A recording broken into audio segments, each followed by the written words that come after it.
Alright, it's only me. I'm on the night just to talk about studio recording of Lips and Hills that I did for was the last song I did for the collection of covers that I finished up there, and that was the last one, which I wasn't going to do any more. And then I did the Uriah Heep one, Too Scared to Run, and just with the stuff that was there, I felt as if I needed another kind of barn burning track, something that was a bit upbeat, along with the Uriah Heep's Too Scared to Ken the Rest of it was a bit ploddy, so I thought I need something here that's a bit more upbeat. And actually, well, I didn't cheat, I laid the backing track down for it on New Year's Eve, because it kind of says one's 2021's hour, that's it, bye. But I laid the track down, started it on December the 31st, 2021, so New Year's Day was a bit boring. So I spent a couple of hours just putting it together. It was a Blue Oyster Cult song for the Cultosaurus Erectus album, and I quite fancied doing a Blue Oyster Cult one because the other two collections of stuff I've got there have got some Blue Oyster Cult songs, so again also a bit of Uriah Heep, and I was thinking of put a bit of Riot on as well, but I was thinking of doing Vigilante Killer for the Born in America album, but I ran out of time, so I didn't really need it anyway. But to do a Blue Oyster Cult song, I had maybe a short list here about 5 that I was thinking of doing Flaming Telepaths, but then I thought, no, that's still quite slow and ploddy. Dominance and Submission for Secret Trees. That's the thing about Blue Oyster Cult is the stuff, great songs, but terrible recordings, terrible production, and that's what I was trying to do. Was, again, although Cultosaurus Rex is probably one of their best produced albums, because Martin Birch did it, I still fancy having a crack at it, and that's how I've with doing these things. Just 2021, all I was trying to do was these songs that I like, listen to them all the time, headphones, years and years and years, never used any music or anything, just try to decipher through what I could hear, what was in the mix and what the notes were. And again, obviously it's for our folk to make up their own mind what they thought of it. Again, it was just something that I enjoyed doing at the time. But yeah, 2022, we're on to different stuff now. So what I'm going to do is just do what I usually do in the studio nights. Thing is just have a run through of what's on the recording here using the tracks. So what we've got here is a guitar on here, a guitar on here, the bass here, the drums here, lead vocal, backing vocals. Track 7 and 8, and on track 8 here is the other guitar player. Blue Oyster Cult play with a 3-guitar band, and even though Eric Bloom isn't the best guitar player in the world, doesn't claim to be either, but the 3-guitar arrangements on this are probably more interesting than Iron Maiden have done anything with the time they've had 3 guitar players in the band. So anyway, I'm going to crack on here. I'm going to start the tape and see where we're going. We're going to start off with this track doing the wee pull-off bit at the start, which is, it's good. The way I always thought it is, it gives the music a bit of, starts off with a bit of drama, just with the edginess of the, oh, hang on, there's a halfway through there. Right, so this is the wee intro riff. It's just on the B string at the 5th and 3rd and the open fret, and then you've got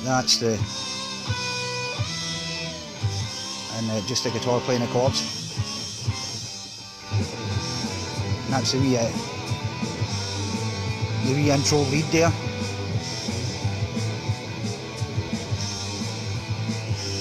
There's the bass in there.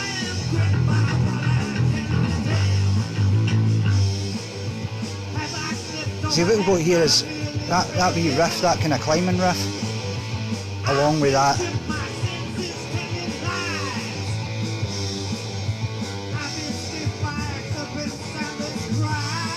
I put 2 keyboards in there, just underneath the guitars, just to beef it out a wee bit.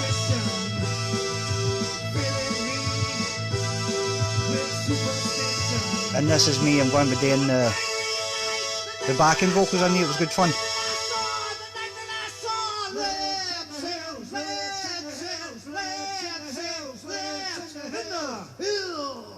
See that's me in the house.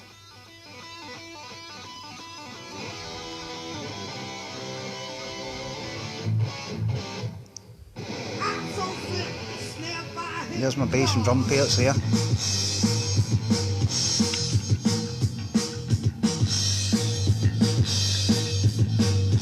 And that's just my shitty wee Elisa's kit that sits up the stair. And I don't claim to be any kind of drummer, but again, I've played with some good drummers, so hopefully I've picked up some tips from some of them. And that's back there with the keyboards back in there. You can't really hear them in the mix because I kept them quite low down because I wanted to get that kind of frantic feeling.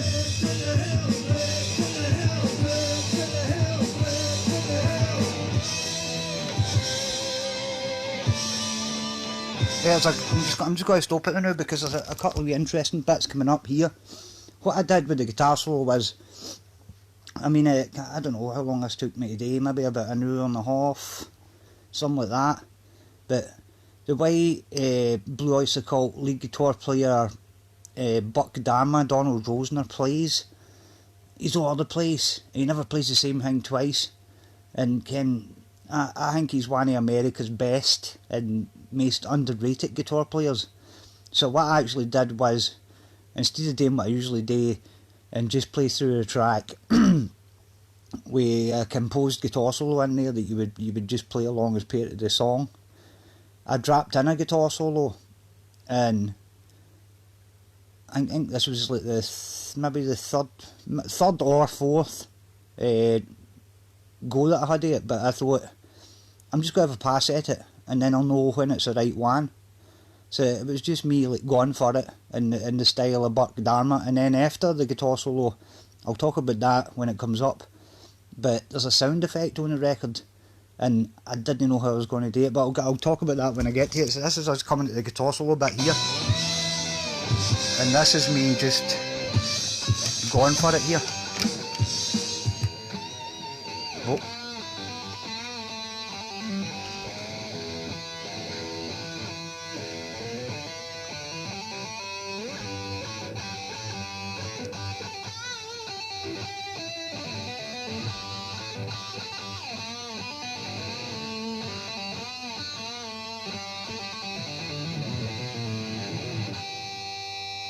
See, I thought it was alright, and then I thought that's the one, so I just left it. But just talking about that there, that's where this sound effect is. Oh, hang on, I think I went by it again. And I had to put it on this track. Hello, where are you?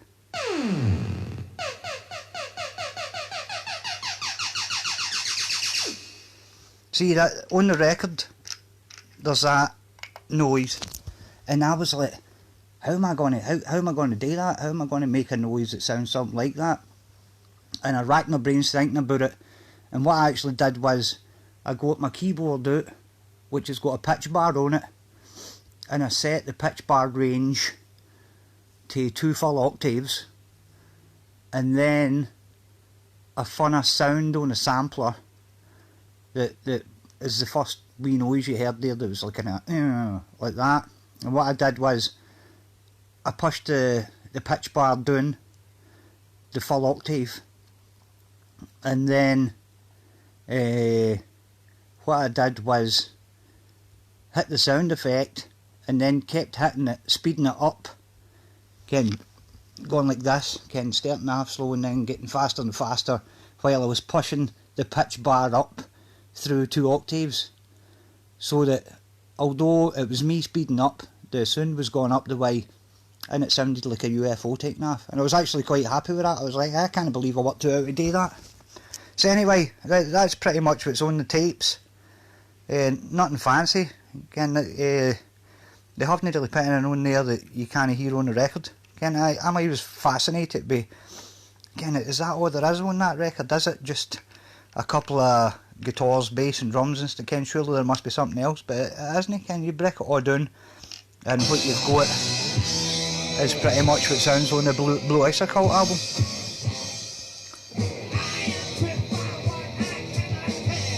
And there's the guitars all playing the riffy bit. And it's two guitars doing that wee climby riff and another one doing that.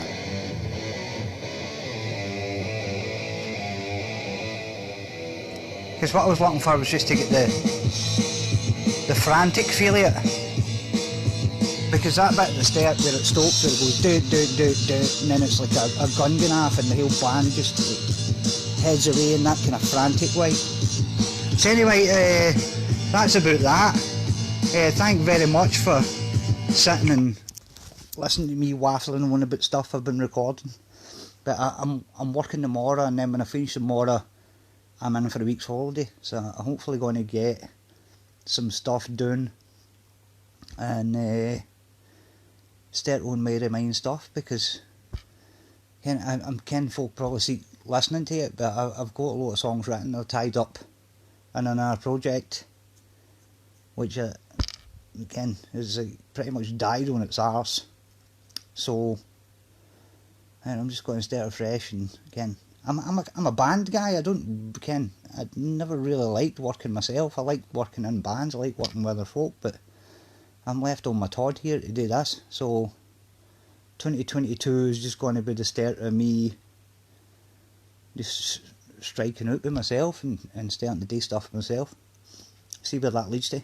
So anyway, just thanks very much for listening to me talking, and enjoy your weekend, and I'll see you after. Ta-ta!